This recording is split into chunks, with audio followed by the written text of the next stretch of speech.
Okay, so I'm gonna go through the process of teaching you how to count the radio pulse for 1 full minute on your patient. Okay, this is one of the CNA skills that you have to learn in order to take your CNA competency exam. Okay, so when we're counting the radio pulse on our patients, before we do anything, we do our hand hygiene, okay, and we provide privacy and we verify our patient, right? So I'm gonna go through the process, and then if you have any questions, I'm gonna ask you, and I'll answer your questions. Then I'm gonna have you do a return demonstration on me, okay? So knocking on the door. Hi, my name's Tony. I am going to be your CNA for today. I'm coming in here to do your vital signs. I'm gonna check your radio pulse, which is your heart rate. Is that okay? Yes. Okay, so I did my hand hygiene. I explained and introduced myself. I'm verifying who you are as the patient. Okay, so I'm gonna go ahead and check your heart rate, which is your pulse rate. Just relax. And anytime we're checking the pulse rate, we always use the thumb side of the patient.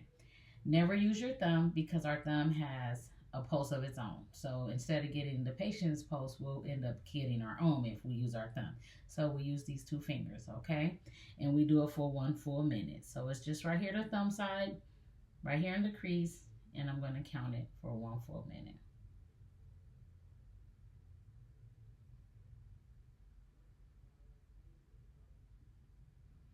Okay, I'm going to do hand hygiene again, and I'm going to record the pulse rate. So your heart rate was beating at 80 beats per minute. I'm going to ask you if you have any questions for me, if you need anything before I step out of the room. No, thank you. Okay, so I'm going to give you a call light, give you all your personal belongings, and I'm going to step out of the room. Okay, do you have any questions for me? The process? No. You sure? Yeah. Okay, so we're learning. So if you do have questions, or if you skip something, or if you miss something, then we could talk about that. But just go through the process from how I explained it to you, and then we'll talk about it after. Okay? Okay. All right.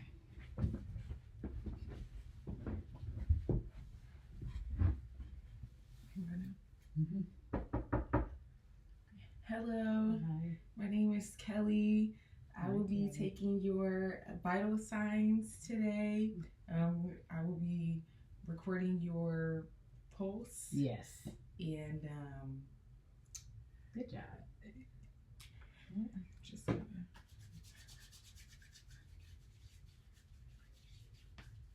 you have any questions or anything No. before I start? No. Okay, so I'm going to be taking it on your thumb side. Just go ahead and relax. I'll be doing this for a full minute. Good job.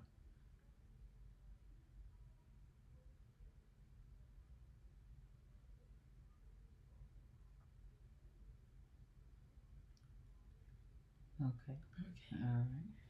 Okay, so your pulse, it sounds pretty good. It sounds about 80 beats per minute. Okay.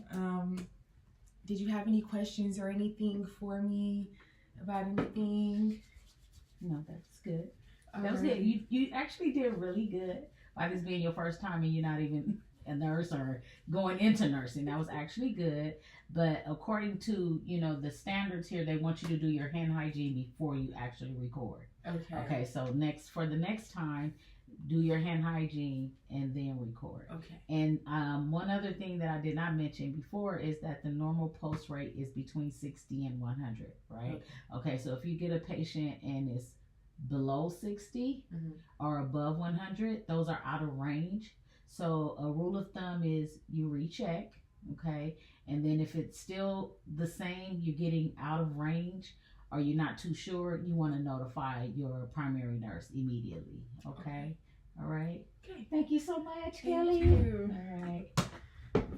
Okay, so with that, the last two questions that we had to answer for this particular module skills demonstration were what type of active teaching strategies do we use, and as well as feedback. When is the proper time to utilize feedback? So with when I'm teaching clinical skills in the skills lab or during simulation lab, I do use we do active skills strategies. We either do reflections, we do return demonstrations. When we do Sims teachings in the skills lab, we do debriefing. So those are some of the active teaching strategies that we use at Nevada State when we're doing clinical skills before the students go into the clinical setting.